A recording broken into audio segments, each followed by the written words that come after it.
Today, we are going to engage in the interprofessional case study. This is a wonderful event that we usually do have. This is the third year that we've been having this consistently. So I'm happy to have all of you. It's a wonderful learning experience for all of you, because this is very similar to what you are going to be seeing in the field, just to learn what other disciplines do, right? Not just your discipline alone. Without wasting time, our Dean, Dean Allen Lewis, was supposed to be here to welcome us and also to encourage us in moving forward what we do. I'm going to introduce Dr. Bridget Desperate to kind of welcome and do the introductory message from the Dean. Thank you.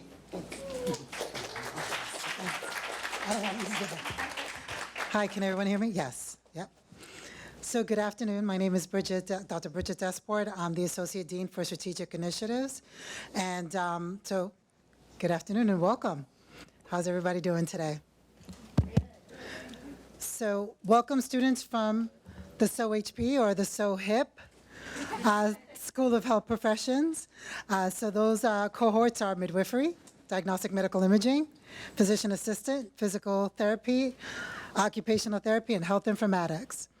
And the students from the College of Nursing, and the School of Public Health, to the School of Health Professions annual Interprofessional Education Clinical Case Study Roundtable event. That was a mouthful.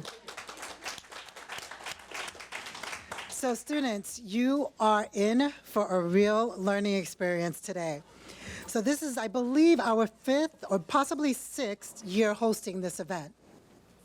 So interprofessional education, or IPE, means that you're going to be working across professions to learn and collaborate in the delivery of effective clinical services. So the purpose of this event is to provide a live teaching illustration of interprofessional education and collaboration in action. So we know that IP is important, not only to all of our accrediting entities, they require it, but most importantly, because collaboration across professions and how things come together in the real world of clinical work. So this event would not be possible without the hard work of so many people behind the scene who made this day happen. Behind the scenes who made this day happen. So please allow me to thank the students of the School of Health Professions, College of Nursing, School of Public Health, along with key players or key roles played by faculty in these colleges and schools, and notably the planning committee. So they are Chair Dr. Adibone Jumbo, Mr. Philip Bones, he's our Assistant Dean. So Dr. Jumbo is actually from the Program of Health Informatics, so it's important that I mention that. Assistant Dean, Mr. Philip Bones. I don't see you, my friend, but I know you're around here somewhere. Dr. Crystal Brewington from the Occupational Therapy Program. Dr. Marlene Camacho Rivera. She's around here somewhere, hopefully. School of Public Health. So she's joining us virtually. Hi there. Professor Vanetta Kalpani from the Program of Diagnostic Medical Imaging. Dr. Susan Rachel Condon, she's from the Midwifery Program. Professor Fahad Hairi from the Physical Therapy Program. And Dr. Abdallah Saudi from Physician Assistant. And just some honorable mentions. I know I just want to make sure that they're recognized. Ms. Franchon Jackson, who doesn't want to be mentioned? I'm getting a look over there. Mr. Chris Belajao, who's coming here making sure this audio works well, as long as Mr. Kyrie Gatan and our folks over here. So thank you just all for coming together and helping this event happen. So, and again, just many thanks for finding time in your schedules to participate. So let's get started and enjoy the experience, everyone. Thank you.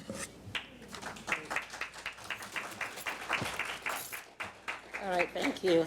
It's a good thing that she introduced me. I didn't even introduce myself after the hard work. Anyway, let's move forward. Dr. Desper kind of introduced what the interprofessional education is all about.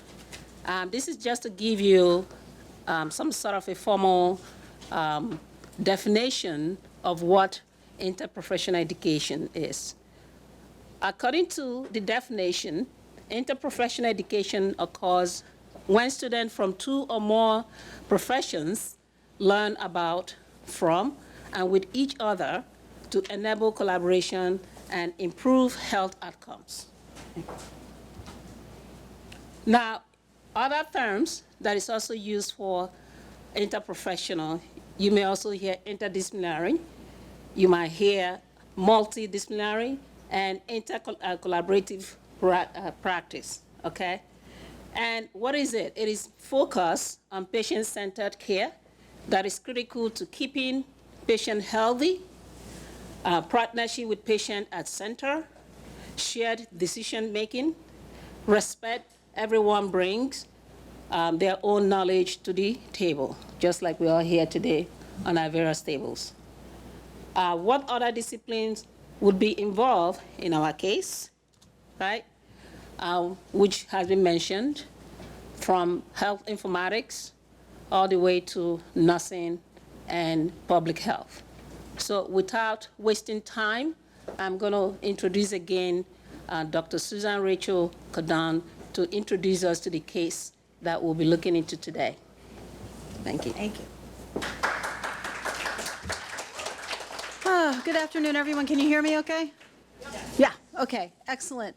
Well, I am really delighted that this is the topic that we have chosen for this year's interprofessional case study. It's near and dear to my heart. I did a study on this topic during the entire pandemic, which was published last fall. And this is an unusual situation that a lot of clinicians in various disciplines may come up against and miss because they've never heard of it before, and it's hard to identify. But it's a really important condition for interprofessional collaboration. So we're talking about pregnancy-associated osteoporosis, which is also sometimes called pregnancy and lactation osteoporosis or associated osteoporosis. This is more of what they call it in Europe and other parts of the world. Here, a lot of times it's referred to as PLO.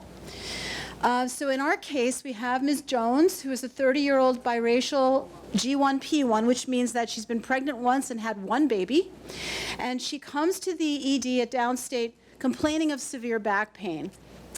The interesting thing that contributes to her case is that she has recently had an uncomplicated vaginal birth with her midwife, and it's been 6 weeks. So by 6 weeks postpartum, most people are feeling pretty good and started having the floor under them again and getting back to normal, and Ms. Jones is feeling worse and worse and worse. She has this unrelenting back pain. And demographically speaking, she's a STEM teacher in a high school. She has a female life partner who she lives with, who, as you saw in the more detailed version, is a chef who works full-time. And they have an infant, and they live in a 2-bedroom walk-up apartment in the neighborhood. Her medical history is basically non-contributory, except for, giving you a little hint here, when she was in college and she was participating in track, she wanted to avoid having debilitating, painful periods, so she took a contraceptive method called Depo-Provera, which usually stops people from menstruating. So while she was competing, she didn't have to worry about having very painful periods. And so what else? She comes to the ED, and she reports that she cannot bend or twist her spine. She can't raise her arms over her head.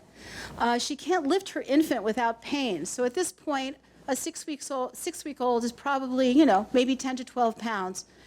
So she can't pick up her baby without pain. When she's breastfeeding, her partner has to put pillows on her lap to prop the baby up because she can't hold the baby's weight. Her pain is moderate to severe with general activities of daily living, and worse for sitting or taking deep breaths. So she's in a lot of pain. She has maximal difficulty walking 30 feet without pain. So this is how she presents in the ED. So she has an assessment. She's got a neuro exam because when you have pain, you're always going to look at neurological issues, right? So it's unremarkable. They can't find anything neurologically.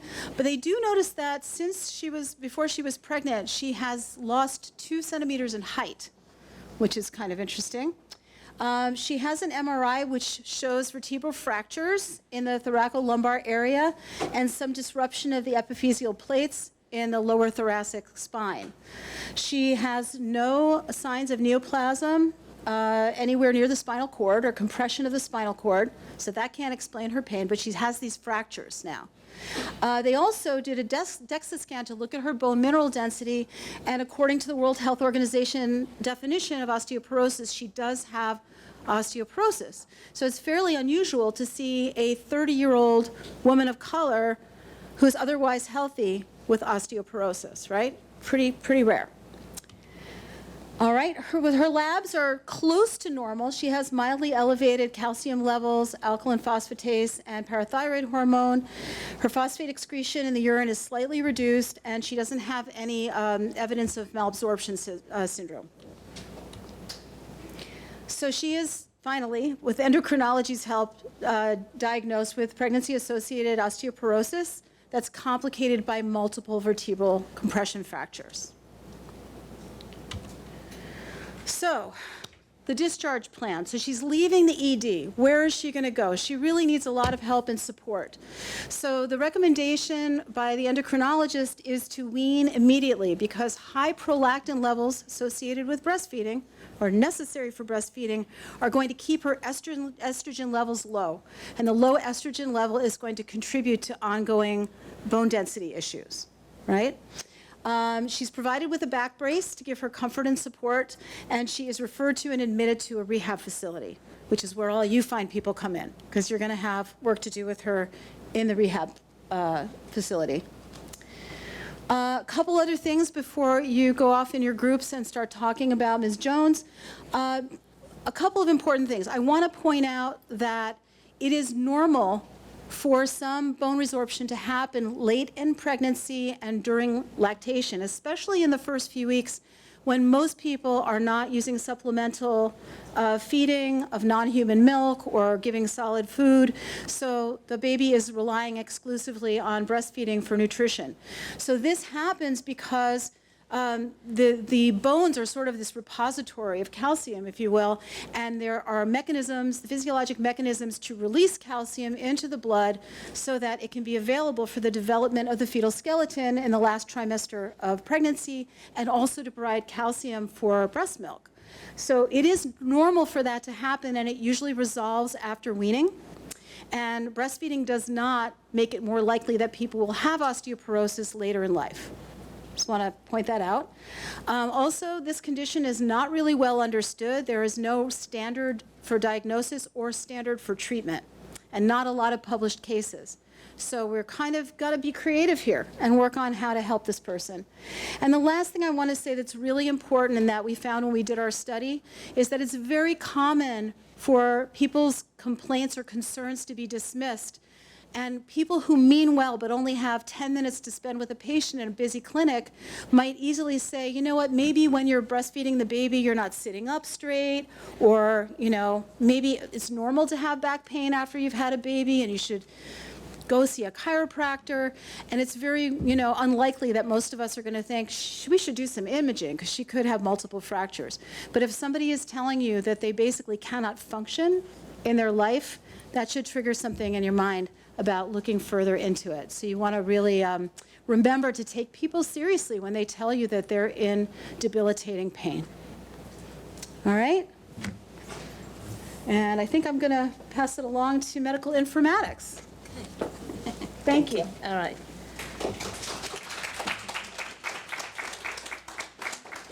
All right, so now that you've heard about the case, all right, it's time for the exam. Pull up your pen and papers. All right. So one of the things that we do, just to give you a little bit of flavor of, each discipline, If I may ask you right now, what is health informatics or medical informatics? You probably don't know what it is, right? So this is an opportunity for everyone to learn what other disciplines do. So with that, I'm going to present, call upon Professor Venita Kapani to walk us through that. Thank you. I'm not going to walk us through it. All right, so actually what I'm going to do is just like try to moderate this and ask each discipline to come and do their presentation. Anyone present for physician assistant PowerPoint here in person? Okay, you can come in. So just to be clear though, just to set the pace, so every discipline has 5 minutes. We cannot exceed 5 minutes, please. So don't waste time on the case, just go ahead and tell us how you can do it in your discipline. Hello, everybody. My name is Ikra Sayed, and I'm from the Physician Assistant Program. And hi, my name is Raquel Bartocci. I too am from the PA program. Thank you so much for presenting a pregnancy-associated case, pregnancy-associated osteoporosis case. So just PA perspective questions that we were thinking about regarding this case is, first of all, about the PCP appointment. Was the patient ever notified from the PCP regarding the risk of osteoporosis, given that the family history of bone disease? So, or given the family history of bone disease, like meaning that has ever the patient went to the PCP beforehand and the PCP talked to her about regarding the blood group, regarding the CBC or the complete metabolic panel that they did, and they came to know about a patient who actually had any indications or any symptoms that she having regarding osteoporosis.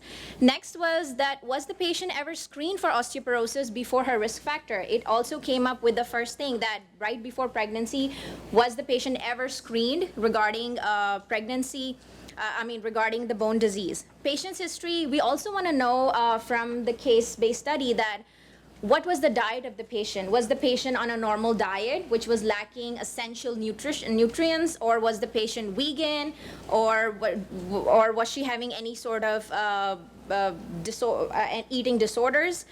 Beside that, given the patient, also we want to know that while she was diagnosed with pregnancy-associated osteoporosis, was she taking calcium medications? And we know that during the pregnancy, a pregnant woman should be taking at least 1,000 to 1,300 milligrams of calcium per day. And and we also would like, based on the case study, we also have to deduce that was she taking any sort of prenatal vitamins right before the pregnancy when she was planning to get pregnant, because that is very crucial for fetus health. Also, how well was the patient's medical history taken for low possible calcium symptoms during her pregnancy? For example, did she have any sort of lower leg cramping? Because when we go, in other words, like if the patient went to her PCP right before pregnancy or while she was planning her pregnancy, did she ever come up with the symptoms of her having lower leg cramping that might be associated with osteoporosis?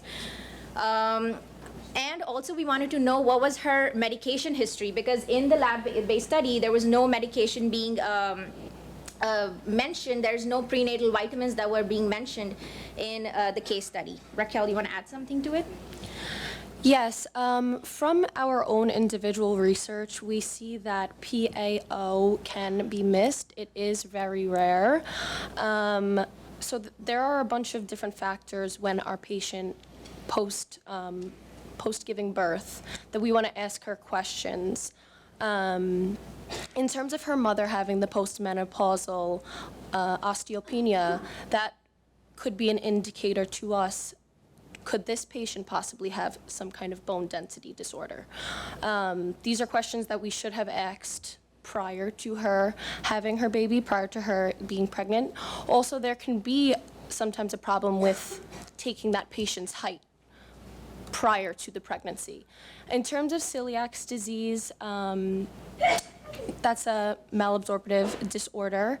And if you are unable to properly absorb things like calcium upon digestion and other necessary nutrients, this can lead to these vertebral fractures due to the deficits. And in the vegan diet, if you are not consuming the necessary nutrition that can further the risk of having these possible fractures, we wanted to include the actual necessary milligram of the calcium supplementation for a pregnant woman as to what the safe guidelines are, and that would be 1,000 to 1,300. And yes, we would want to assess any kind of estrogen-related deficits as well, because after giving birth, your estrogen levels can drop, and while breastfeeding, this is going to cause the prolactin-mediated hypogonadism, which can further decrease the levels of estrogen, leading to bone density decreasing. Just to add, we also want to know, as was mentioned in the case study, that the patient was taking contraceptives just to not feel the cramping for period for at least 2 years or more. And so we also want to know, does that have any association triggering osteoporosis or some sort of bone disease?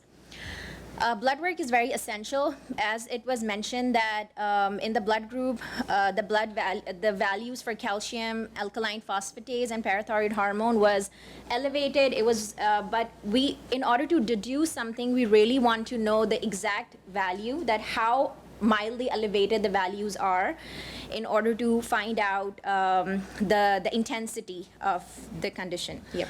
And just to add here, upon our blood work, this is really giving us an idea as to any kind of, is it PIO or is it more related to a different organ not functioning correctly? So if you're going to have liver failure or liver injury, your ALK phos levels are going to be raised. And if you have any kind of liver injury, that can decrease your ability to create your fat-soluble vitamins A, D, E, and K. We need our vitamin D in order to absorb the calcium. Also, we want to mention, if they possibly do have secondary parathyroidism, this is an indicator to us that this patient is having some kind of kidney malfunction. And when you don't have proper kidney function, then you're also not going to be able to create your active vitamin D3 that we need in order to have proper absorption of calcium in the gut. So these are all things that we look at on the CMP. We also are going to want to look at our CBC to possibly rule out any anemias, such as pernicious anemia, which is a deficit in intrinsic factor. If we don't have our B12 being properly absorbed, we also are not going to have proper calcium absorption either. Exactly. So one of the leading, as she mentioned, that how lowering the parathyroid hormone or abnormal levels of parathyroid hormone can eventually lower the calcium levels in the body, which can eventually lead to kidney failure or renal failure. So that's why one of the most imaging that we would perform would be kidney ultrasound, because we want to know that what's the risk to the kidney. And that would be post-blood work, of course, if we Yeah. were suspecting any kind of. And just for the referrals, as it was mentioned, that we definitely want to refer the patient to orthopedics and a rehab facility. Just to add on the last point, we also would like to know that one of the things which was mentioned in the document, that when she went to the hospital, they mentioned that it's mechanical issue. So we would like to know that is that possible, since she had a birth at home and that lead to a complication, and if she had birth at the hospital, it would lead to less complication. So those are certain things that we actually came up from the presentation. You want to add on something? Yeah, one last thing. We kind of questions in terms of future research. You can discuss that in the group. Thank you. Yeah. Okay. So We had a lot of yes, thank you for the so detailed presentation. That's great. However, we want to leave someone for you guys to discuss it, like with each other. They said that they're going to order ultrasound. That's great. We have from DMI students who are going to tell you what an ultrasound does. But right now, do we have someone from midwifery here in person to come present their slides? Great. It's yours. Good afternoon, everyone. Can see about half of you. My name is Ellen Seidels. I am from, And Nicole I'm Nicole Virag, also from Midwifery. from Midwifery. Thank you so much for this opportunity today. We appreciate everyone who organized and who's here. So we're going to talk a bit about a midwifery approach to PAO care today. Oh, do we advance? I'm sorry. Why don't you start Go right talking ahead. about midwifery, just so they know what we are? Oh, yes, absolutely. We'll start with that. Okay. One of the slides did not make it into the presentation today. Apologize for that. But what I'd like to do in lieu of that is just to tell you a little bit about what is midwifery. It's actually, even in a school like this, a little known profession, I've found, because a lot of people have asked me questions in the 3 years that I've been here. But, oh, what's that? What do midwives do? So I'm just going to briefly go over that, our scope and practice. We actually care for the entire lifespan of people who have female bodies, is how I usually put it. We can practice in primary care, family planning, preconception, sexual health, antenatal through postpartum, and that's the labor and delivery piece a lot of people think of us by. We also do newborn care up to the first month or so, and we have full prescriptive powers and referrals in New York State. So that's a little bit about us. We're independent providers. We provide comprehensive and collaborative assessment, diagnosis, and treatment for individuals across the lifespan, inclusive of all gender identities and sexual orientations. All right, next slide, please. You can go ahead. So midwife's role in discharge and next steps.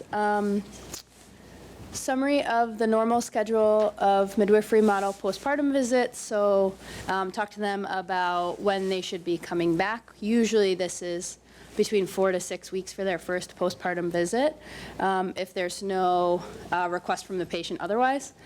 Counseling on feeding methods, weaning and formula feeding, or getting donor human milk. Counseling on future pregnancy concerns and care, so what birth control would look like, being as we would want to be careful with estrogen use because of the bone loss, and anticipatory menopause counseling. Just a note from the last presentation, the actual case study did not involve a home birth, so midwives also attend births in hospital. This patient was not necessarily a home birth, just to keep that in mind. So her care most likely was in a clinic, and she most likely gave birth in a hospital. Here are the top 3 concerns that we would have. There would be challenges associated with infant feeding, meaning since she's been counseled to stop breastfeeding, then this is a big life change both for her and for her infant, and there are many considerations around that. The client's quality of life associated with ADL for self and baby, and that was mentioned earlier. Can you not hear me well? I'm sorry. Is this better? No. Is this better? There we go. I'm so sorry about that. So we would address the client's quality of life associated with ADL for self and baby, and we would make sure that she had adequate supports in place for herself. And fostering communication. This is something that midwives take pride in, and having good rapport and relationships with our patients. And so consulting referrals during and after subsequent pregnancies, if any, encouraging collaborative decision-making, weighing in on the impact of individual social determinants of health. Okay. So these are some other things that we often look at is around advocacy, counseling, and community support. Client needed someone to listen and address her concerns sooner, possibly. I think Susan Rachel pointed that out in her presentation. Diagnostics during prenatal visits, also well presented in the one before. Early postpartum labs and imaging. Then we would look at disability supports, because at this point this patient is severely disabled to some degree, and she would need help with financial concerns.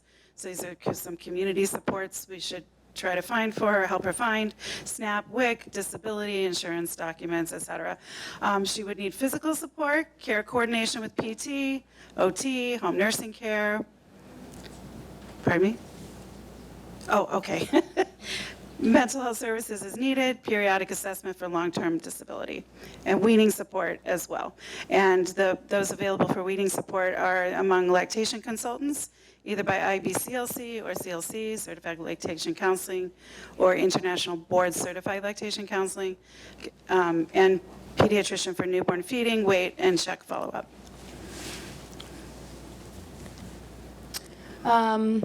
Existing facilities and access, so ongoing PT and rehab facility or at home.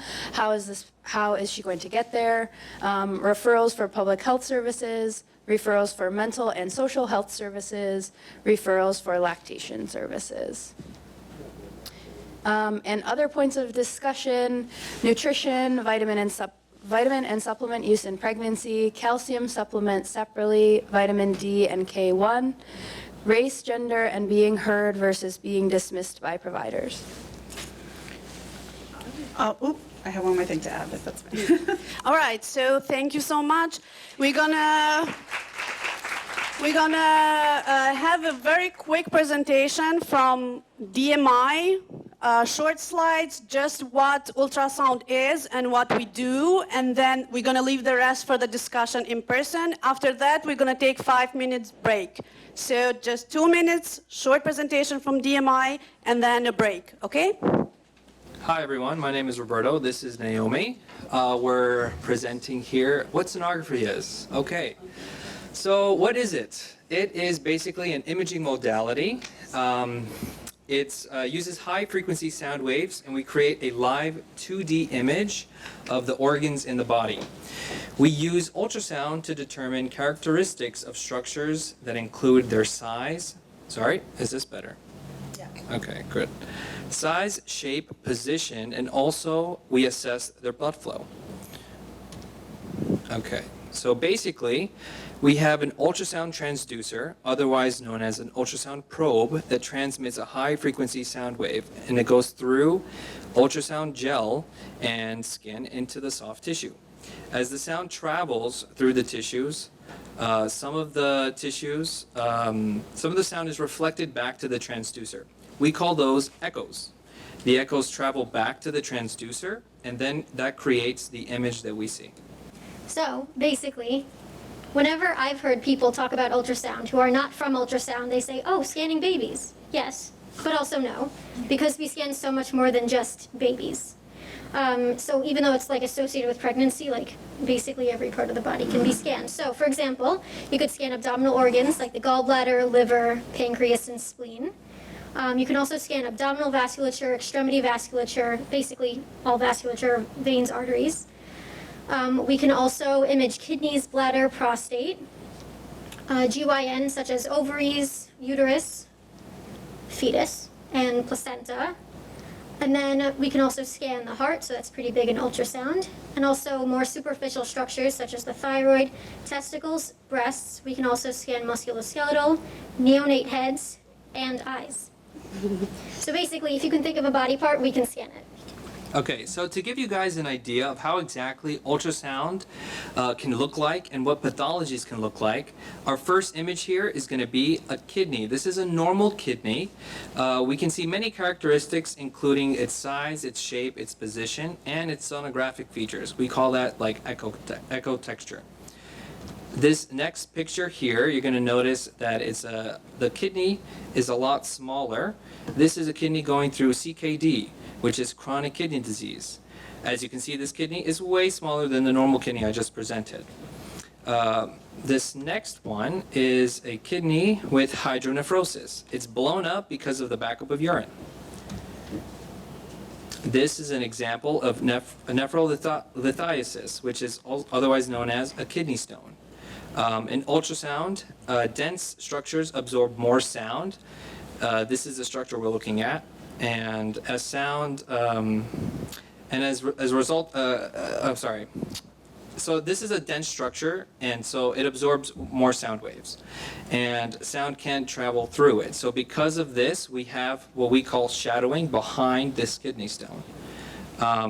This helps us properly identify this as a kidney stone. So now we're going to move on to the thyroid here, and maybe we can go a little bit. Yeah. So this is a normal thyroid. This is an image of a thyroid nodule. It can look like this, and what we're seeing here is they're measuring the thyroid nodule. Sorry. This is actually Hashimoto's thyroiditis. It's otherwise known as thyroid storm. And we can also use ultrasound for biopsy guidance. So you can see here there's a needle, and this is a fine needle aspiration biopsy. Okay, and we're going to skip over the liver here just for time purposes. Like we said before, so we talked about transducers. That's another word for ultrasound probe. So these are like examples of different ultrasound probes that we have, and they image different things in the body. So for example, the one that says linear, that's like superficial items. So if you want to scan something deep in the body and you start using that transducer, you're not going to see anything basically. So you have to pick the right ones. Some are for smaller windows, some are for deeper structures. And then also, whenever I talk to people who aren't from ultrasound, they say, hey, how do you see all the different blobs? It's just gray blobs. Like, what are you actually looking at? So I have a key for you here. So basically, depending on how bright or dark things are, that's how reflective they are, like how dense they are almost. So something that's brighter will have more, like it will give you a stronger reflection. So for example, over here, we have, this is a gallstone in the gallbladder. So it's very bright because it reflects things. It's a very hard structure.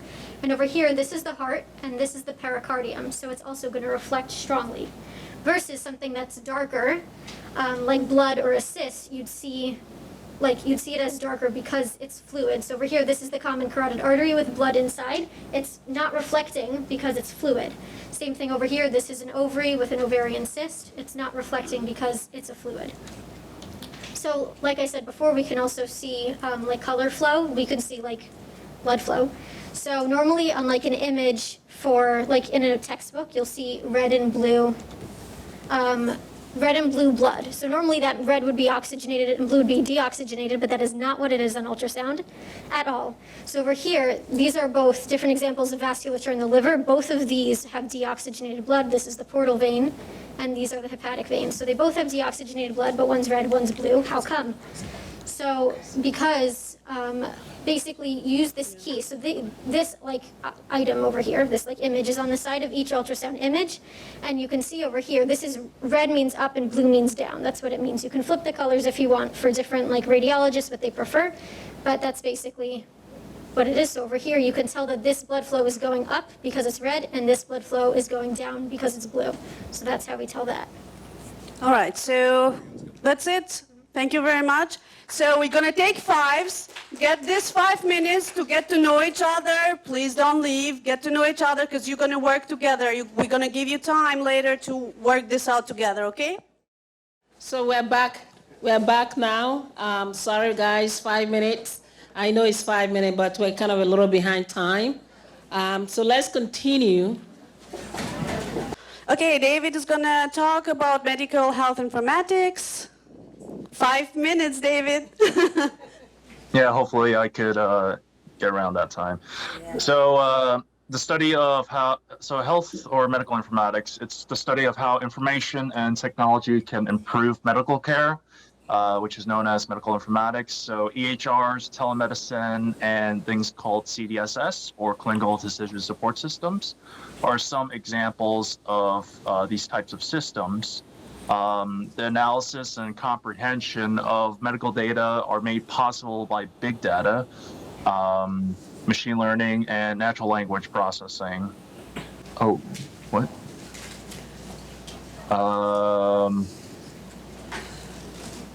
I think we cut out some of your writing. Okay.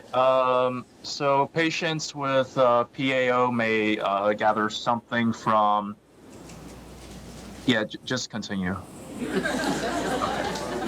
All right, patients with PAO may gain something from use of electronic health records. So they have the capability of storing a patient's demographic. This is an example of the Epic EHR system, but others are Cerner and Allscripts. And, it's useful for medical professionals to have a quick access to the patient's past medical history, as well as their current history. Both diagnoses and treatment will benefit from this. The bone density, blood calcium, and other lab readings of PAO patients can be recorded on EHR systems too, such that data like X-ray or MRI results can also be recorded on EHR systems. So for clinical decision support, it's using evidence-based guidelines for this. It's called CDS. Provides assistance to medical professionals in the management of the pregnancy-associated osteoporosis. CDS can be used by EHR systems to alert and remind and guide the decision-making process of clinicians. It's also a helpful reminder to clinicians to screen patients of PAO risk factors like low body weight, a history of fractures, and a history of osteoporosis in the patient's family history. Also, the program has the ability to make recommendations for different types of scans. Oops. Sorry. Okay. It's all right. For telemedicine, it's another approach where health informatics can give clinicians remote consultations and follow-up care for both, options for Miss Jones, the patient. Because of her condition, it would be extremely challenging for her to travel to a hospital, but the telemedicine will make it possible for her to receive care without going to the hospital. So patients suffering from PAO, it could be Miss Jones or other patients. They can require further education, and patients can learn about their conditions and better manage them with the help of mobile apps and websites. There's things called patient portals with their smart patient portals, or reminding the patients of taking medication via smartphone app. Symptoms and progress can be tracked by different applications, or they could connect to communities and support groups with people who share similar health conditions through the use of smartphone apps. Lastly, there's a lot, many things that health informatics can offer, but another thing is population health management. It basically identifies patients who are at high risk, classifies them in different risk categories, and then provides them interventions that are specifically tailored to each patient in order to improve healthcare outcomes. And this has to do with something called social determinants of health, which is a pretty popular topic right now.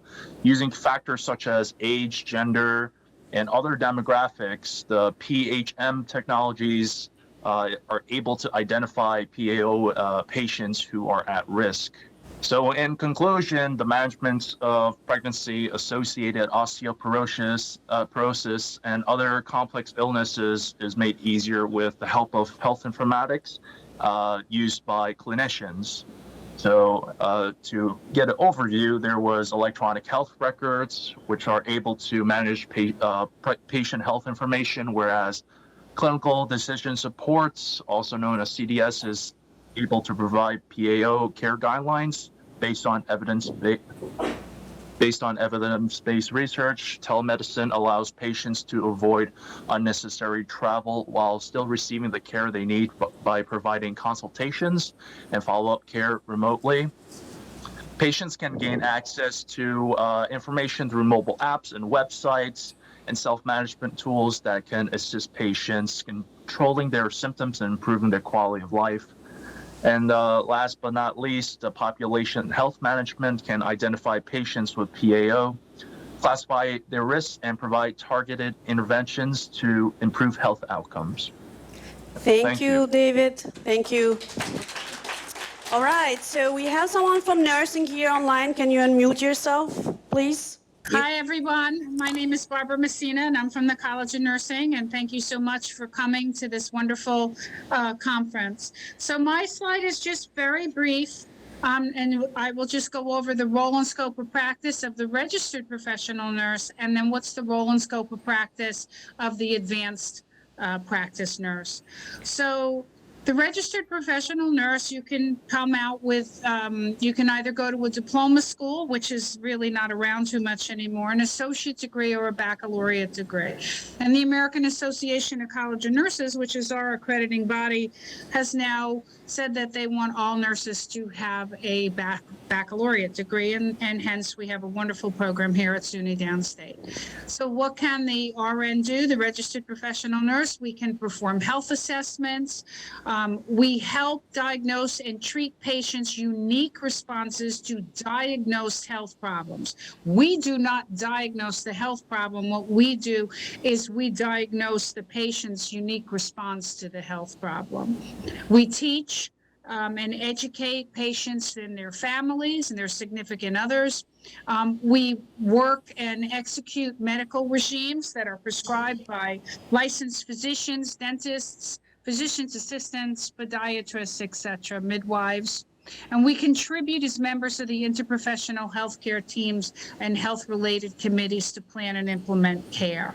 So we can work in a variety of settings, from, acute care to, the operating room, perioperative, which is where I was and am, to home care and everything in between, school nursing, community nursing, visiting nursing, any outpatient facilities, outpatient clinics, physicians' offices.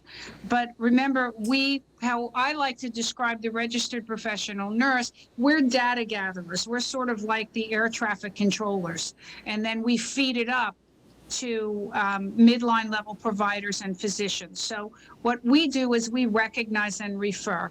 We're the people that all the communication comes to. So a nurse practitioner is a registered professional nurse who has completed advanced clinical education and has become certified in one or more specialty areas. And again, that can be anything from acute care to pediatrics, to women's health, family nurse practitioners, and everything in between. Nurse practitioners diagnose, they treat, and they execute plans of care. And the nurse practitioner can prescribe medical tests, treatments, and so forth. Many NPs have admitting privileges, they work in clinics, and they are independent practitioners. Now, we have to remember that this is New York State, and I have obtained this information from the Office of Professional Licensure, which I have a link at the end of this slide, where I urge all of you to go access and find out what exactly is your role and scope of practice, specifically within New York State, because it may change from state to state. So even though you are licensed and perhaps your license may transfer to another state, your role and scope may change state to state. Thank you so much. So this is great.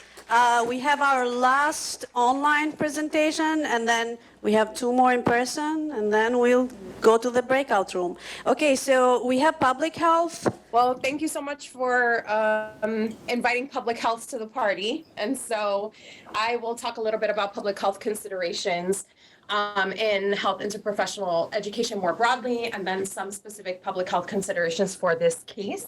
Public health really is both a science and a practice of being able to prevent disease and prolong life and advance health equity through organized efforts within communities, healthcare systems, and public and private entities. And so the mission of public health really is to ensure that everyone in society has the greatest chance of being able to attain their highest level and quality of health, given their life circumstances and environments. And so what public health really tries to do is to strive to provide maximum benefit for the largest number of people. And so we are not treating individuals. We are, to a lesser extent, treating communities, but our primary focus is really focused on prevention.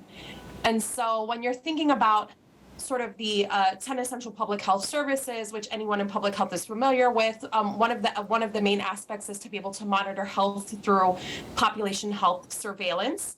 And much of the surveillance is done in conjunction with healthcare systems to be able to diagnose individual health conditions and to be able to aggregate that at the community, up to the community level. But again, to really be able to work in partnership with healthcare systems to be able to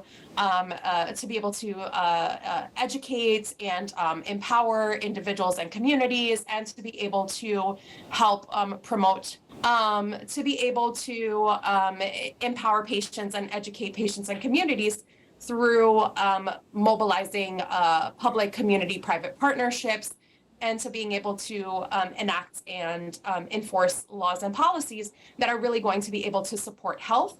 And an important aspect of public health is to be able to make sure that we have a workforce, and we will say a health professional workforce broadly, that is not only culturally competent, but is structurally competent. So structural competency refers to making sure that health professionals are aware of how social factors and social determinants of health come into play within the healthcare continuum, which is very relevant to this particular case. And if anyone is familiar, of course, with epidemiology and biostatistics, that's much of the methods that we use within public health to be able to understand etiology of health conditions and to be able to help understand and explain why certain populations are at a higher risk or have higher disease burden of a specific health conditions than others.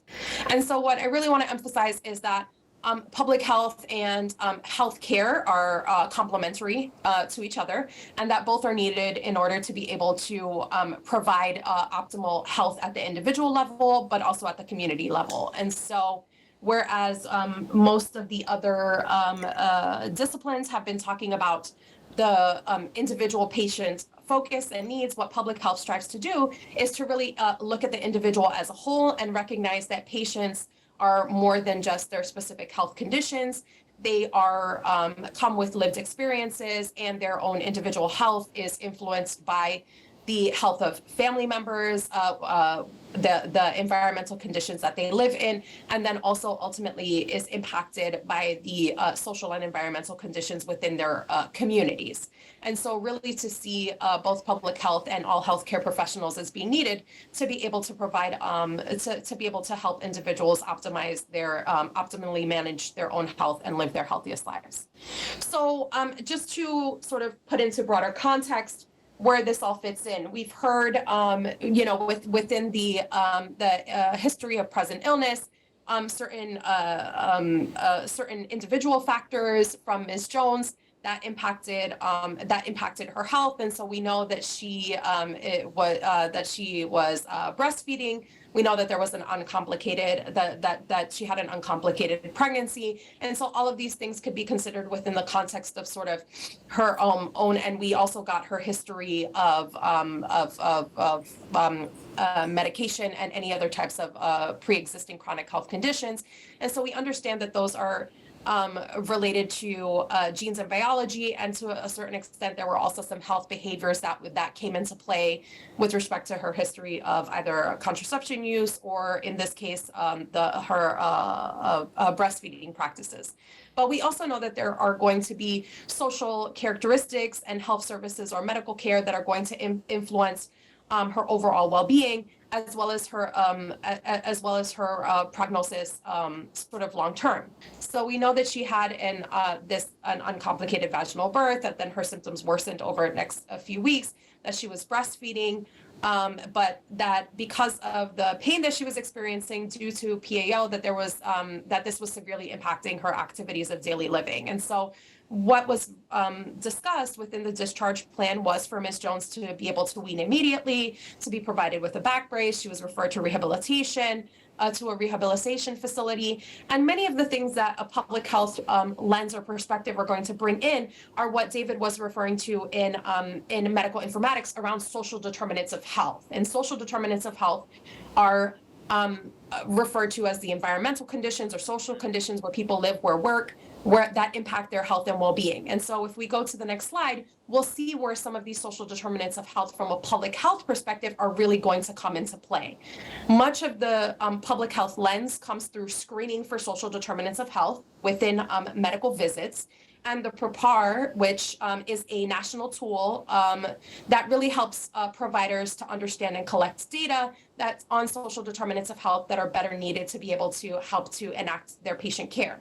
And so there's a link there that you can go to and explore later around the PROPAR, but the PROPAR has several different domains that are very relevant to this case that focus within public health. And so questions around perceptions of stress, isolation, and mental health.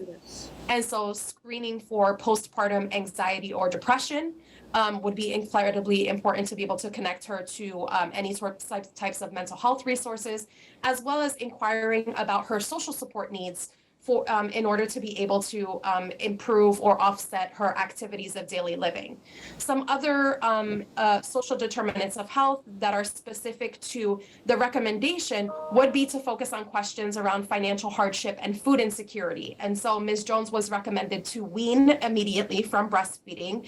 And so it would be important to understand if she's experiencing any financial difficulties or food insecurity that might impact her ability to be able to purchase formula for her child after weaning.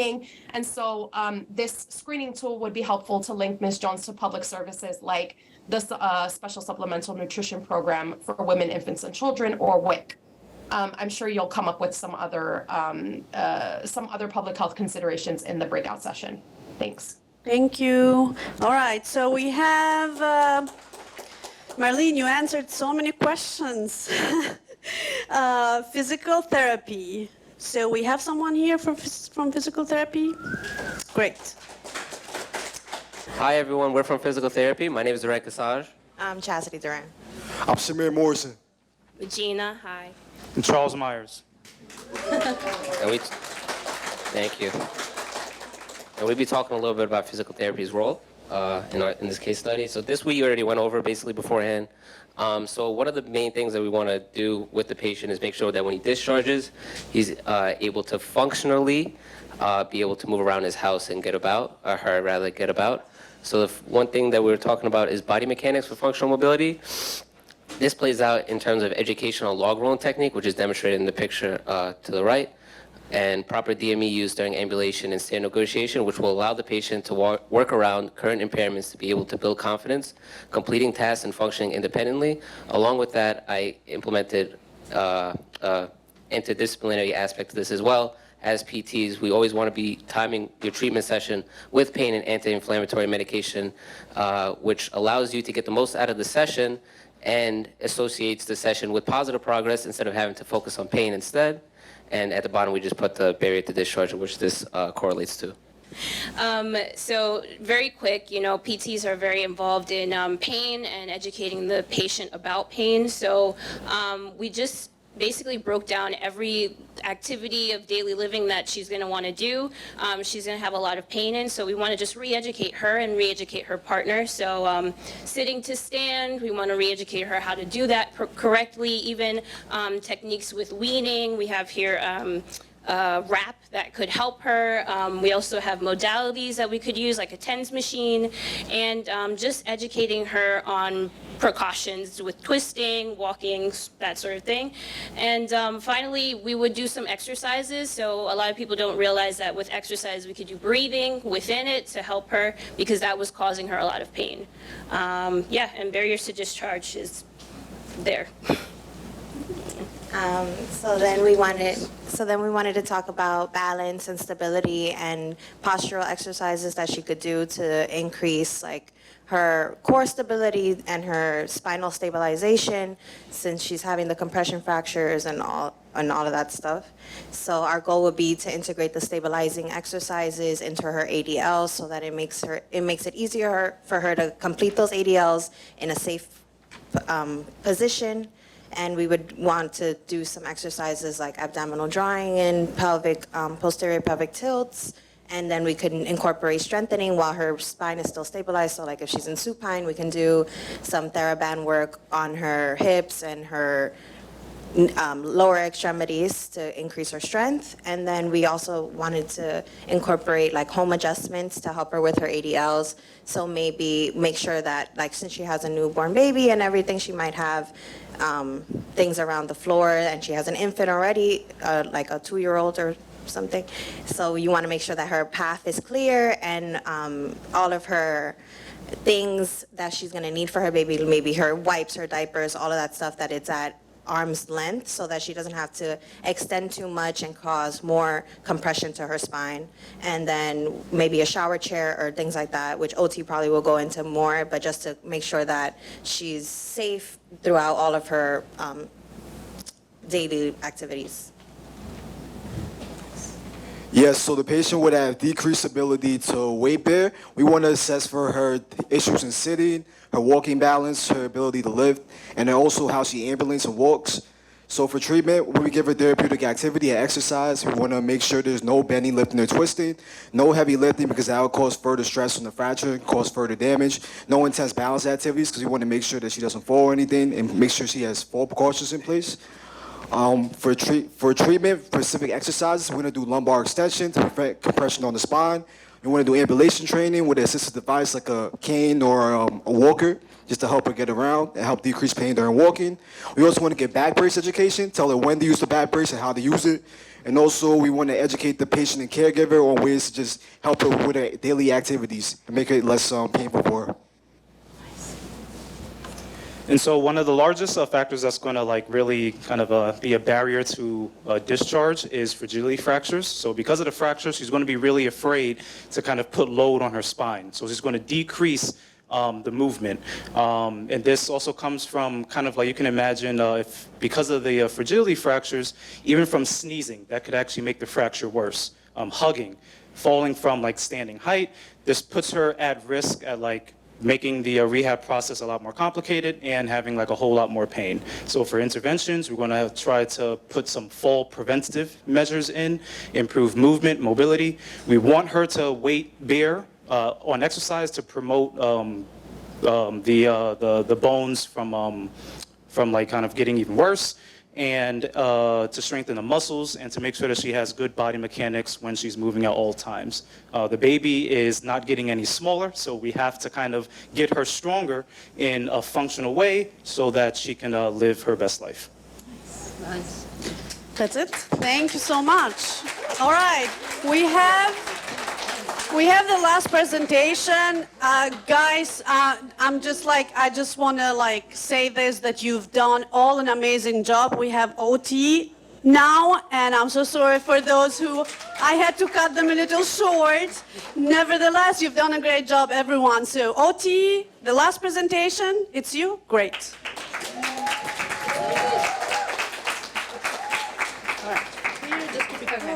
Hi everyone, my name's Joanna Palm. Hi, I'm Michelle.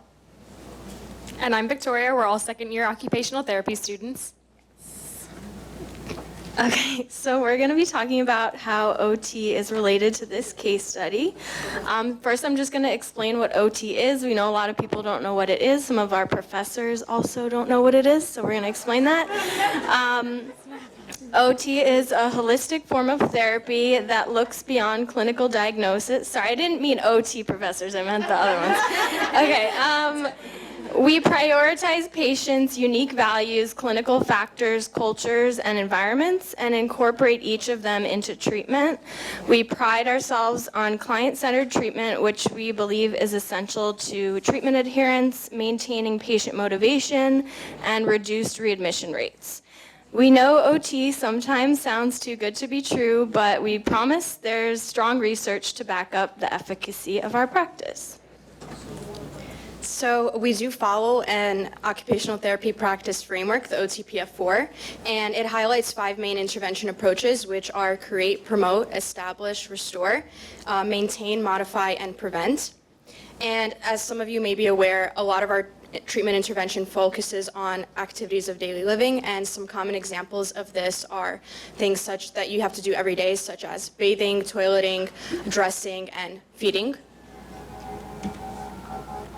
Okay, so from the case study, we came up with 3 areas of concern that we would focus on in occupational therapy treatment, and these are pain management, energy conservation, and Ms. Jones's new role as a mother. And we can do this with a variety of different interventions. The ones that we'll focus on today are pain management, body mechanics, energy conservation, environmental modifications, and adaptive equipment. Okay, so the first area of clinical concern we looked at is pain. We wanted to understand what activities exacerbate Ms. Jones's pain or where she feels limited in function. So she has increased pain while sitting, therefore we would evaluate her sitting posture and make adjustments as needed. We could advise her on how to maintain a neutral pelvic tilt and how to use pillows to maintain her posture while seated. She could also practice this position while breastfeeding or playing with her baby to make the treatment more client-centered and to motivate her. We would also educate her on additional methods of positioning and holding her baby, such as breastfeeding and side lying, to maximize her comfort and minimize her fatigue. Okay, so in future sessions, we'd work towards her sitting at the edge of the bed and transitioning from sit to stand safely. A good long-term goal for this client would to be transitioning from sit to stand while holding her baby. It was also noted that she has pain with all of her ADLs, so we try to identify which ones she needs the most assistance with and try to help her gain as much independence as she can. So she's unable to bend over or twist her spine, which are movements a lot of people use while they're dressing. We would work to modify her movement patterns by eliminating spinal twisting or bending and instead focus on movement at the hips and knees. So this is much safer for the client and likely to reduce her pain during ADLs like dressing or when lifting items like a car seat or picking up diapers. Okay, so our next clinical concern was fatigue, which is secondary to a lot of chronic conditions such as osteoporosis. So for our intervention, we could educate the patient on energy conservation. So we could highlight the 3 Ps, which are planning out your day, prioritizing tasks, and pacing yourself throughout your day, which could include taking rest breaks. We also can use one of our treatment sessions to do restorative yoga, which is the top image here. And this could be performed all inpatient, and then just within a few minutes, the patient usually report alleviating of pain. And then we could also educate on how to do this when she's at home. We also can educate on different techniques of breathing, such as diaphragmatic breathing and pursed lip breathing, which are more efficient ways for breathing. And then we also can address the pelvic floor and pelvic health and strengthening of the pelvic floor. Okay, so now we're going to focus on how OTs can support Ms. Jones in her role as a new parent so that when she is discharged, she can go home safely and confidently. The clinical concerns that Joanna and Michelle just went through may cause difficulties in several areas of childcare, and these include feeding, diaper changing, and transportation and mobility with her infant. Joanna spoke previously about proper positioning, and we would just make sure that this was transferred to all childcare tasks at home. For adaptive equipment, I'm going to use the example of feeding. So the picture on the bottom left side shows a feeding support pillow that would help with energy conservation and pain management, as Ms. Jones would be able to hold baby with both hands while she is feeding her infant instead of just one arm on the baby and then one arm propped with the bottle. The image in the middle shows an example of a boppy with back support that can help minimize pain during feeding. For environmental modifications, we'll use the example of diaper changing. So here we would educate Ms. Jones on how to set up her diaper changing station. We would make sure that she had all the necessary supplies easily within reach to try to minimize any bending, twisting, or reaching above head that she would do. And this would also help her to maintain proper body mechanics and conserve energy. And then finally, it's also within our scope as OTs to address mental health with our clients. So for Ms. Jones, we would assess and offer interventions on coping skills and stress management if needed as she adjusts to this new life change. And is also experiencing chronic pain. So this is really just a snapshot of what OTs, of what OTs can do in this case and with Ms. Jones. But I hope it gives y'all a good overview. Thank you. Thank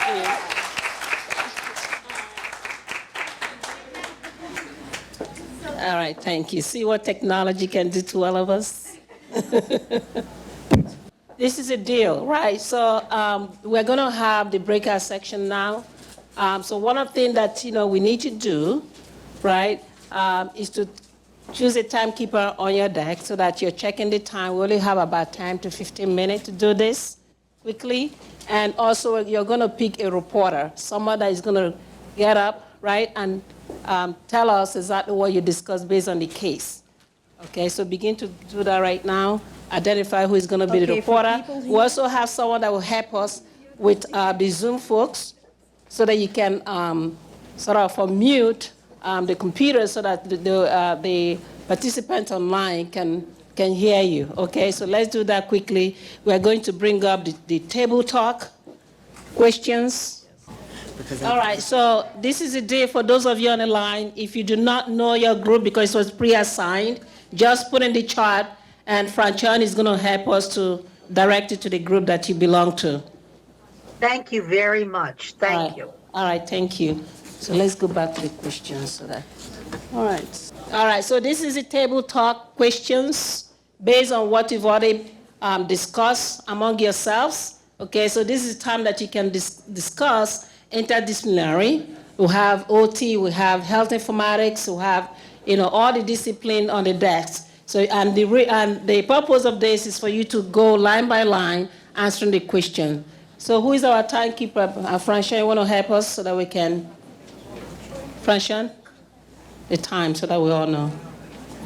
Yeah, 10 to 15 minutes. We're starting right now, okay? Some of the questions you guys answered via your PowerPoint presentation. So some of these questions were already answered when you guys presented, but pick at least something that was not discussed and something that you came up with, and choose someone to present. I think the overall thing here is to discuss among yourself how you will deal with this case, okay? All right, now is the time. So for the sake of the time, what we're going to do is that I'm going to read off the question, and from table 1, they're going to answer those questions, things that they thought that is important.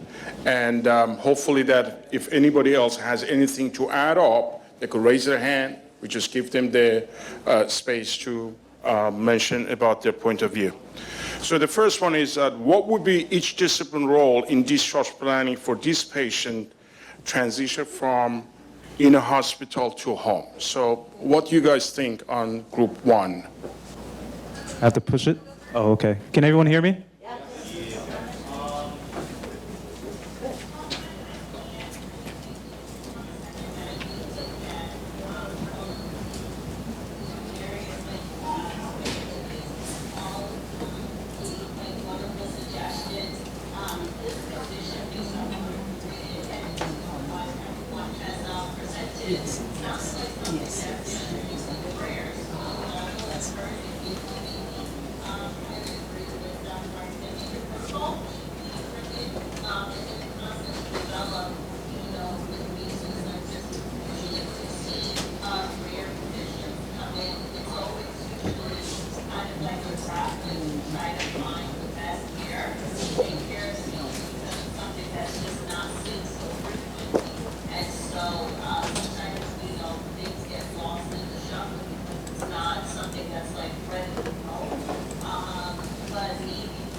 Okay, 1 second. Can you just wait 1 second so that she can pull everyone from the breakout room so that we can hear clearly?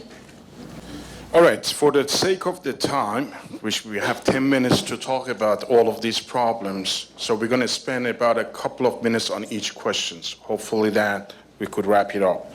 So the second table maybe could respond to the question number 2, what's your top 3 concerns that you have? So somebody from table. Hello? Oh, y'all can hear me. All right, so for PT, the top 3 concerns are how they're going to perform their ADLs, being compliant to HEP, and also just strategies and how to do their functional activities, like lifting the baby possibly. OTs are concerned about things like washing their face, functional tasks, giving home health services, so going to the home in case she's unable to travel. Midwifery is concerned with mental health. Things like postpartum depression may occur, so we want to refer out. We also want to be concerned about when to stop the medication because, the birth control, switching the birth control because that can cause issues down the line with bone density. And get patient education for future. Public health would want to refer out for external support, such as having a home health aide, connecting to social support, also so she can have assistance because her partner is a full-time chef. PAs will be concerned about nutrition, medication, being knowledgeable of her hormone levels, just overall diet to make sure that no further breakdown would occur, so having more calcium and vitamin D in her diet. All right, thank you. Anybody have anything to add up? All right, go ahead.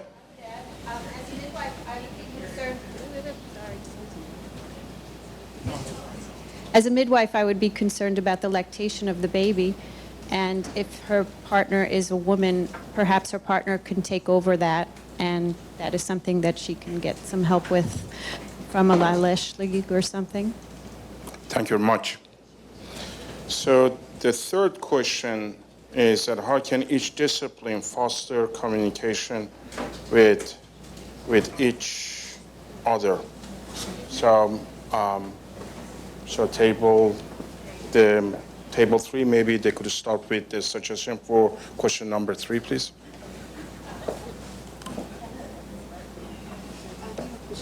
I did put, hi. Okay, so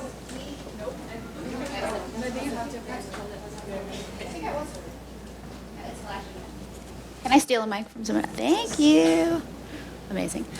So this was a very brief discussion, but I think that all the groups did a really great job of highlighting like what they could individually do, and we saw a lot of how the different professions would work together. But us specifically at this table, we were discussing how a lot of times in medical care, healthcare, everything is so reactionary. And so we know that this is a rare condition, but we were really hoping that this client would have gotten some information and education and just more emphasis on her like past medical history before it got to this point. So we were hoping that like PT and OT could have intervened with like function and strengthening and all of this before it progressed to this level, and that the PAs would have ordered more imaging and ordered more blood work, and that all of this could have been caught and like prevented a little bit. I know that's like, a dream scenario, but we figured like we're gonna go with that.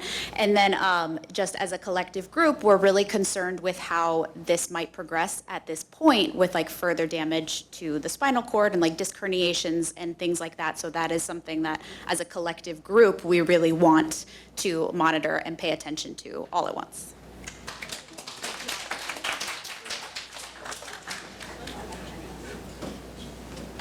Any other comment from any other groups?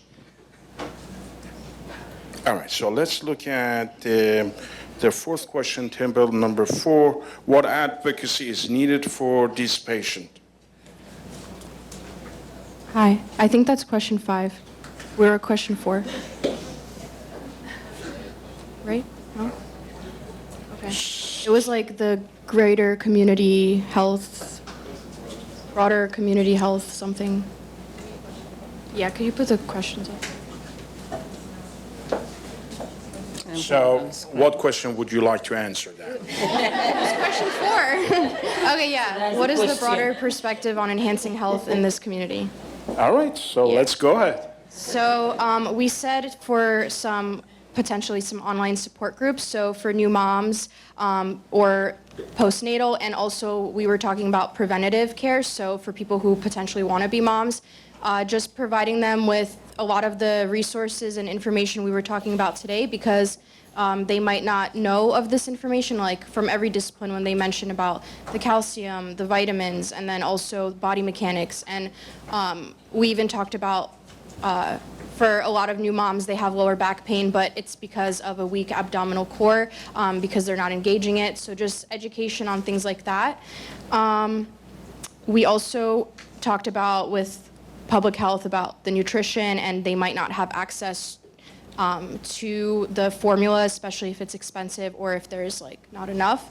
So we were thinking of maybe some kind of community like pantry or things like that, just to make it more accessible for everyone in the community. Thank you. Any other comment? All right, go ahead.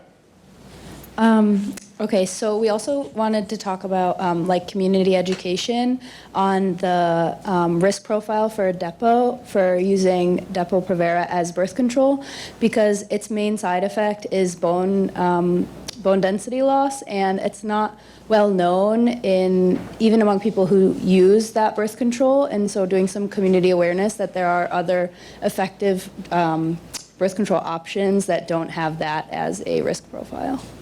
Thank you. All right.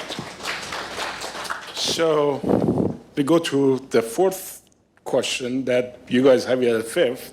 So what advocacy is needed for this patient? So maybe table 5 could start with that, please. Oh, there we go. That was our question. So I feel like we'd just be repeating a lot of other people, but we said very similar things. Specific to advocacy, obviously the community as a whole needs advocacy, as well as just raising awareness that this is an issue so that it doesn't get missed in the first place. And continuing on with breastfeeding care to make sure that this person can continue on with their family and do what they want as like a parent, and making sure that their voices are heard while kind of, because people will say, oh, like wean, and like that's like the only option as of right now, but making sure this person understands like the benefits of and like also the cost of it, to make sure that they can actually make a decision, a shared decision. So that kind of advocacy I think is really important. And we also said that the OTs would address pain management and mental health, refer to mental health professionals as needed as well. Thank you very much. Any other comment? Any other suggestion? All right, so let's look at the question number 6. What facility exists to help these patients with the special problem that they have? Maybe the table number 6, they could take the initiative and answer that question. Oh, okay, it's working. So facilities we talked about, it's a lot of what we already said. So other things that we talked about was actually like getting out into communities and explaining to them how important it is to get access to other types of birth control, and making sure that they know what rehabilitation looks like and how they can modify their homes to help. I think that's all we said. Everything else was what everyone else said, so. Yeah. All right, so any other group have any suggestion for question number 6?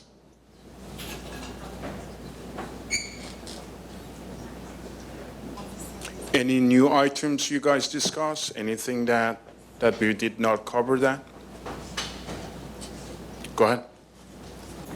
Me and a couple of my peers were interested in genetic testing in terms of PAO. I did see some papers on it online that mentions that because it is so rare, is it really being researched? Just in terms of preventative measures and patient outcome, we want to be able to do these kind of tests to assess any future cases and prevent them. Anything else? Anything else? Great job, everybody. Hello? Is somebody talking? No, okay. All right, thank you very much. So in conclusion, this is a very good exercise that we've all gone through, and I hope that you learned something from it. And going forward, sometimes you might see it, in your discipline, when you go to the facilities to practice. This is a good, segue into your professional life once you graduate from here. So thank you. Once again, thank you to Dean Lewis. Thank you to the Interprofessional Committee that put all this together. Thank you for the admin folk that helped us, Alethea, Franchan, and everyone. And most especially, thank you, students, for sticking out with us to this moment. As well as those on the line, thank you. Thank you.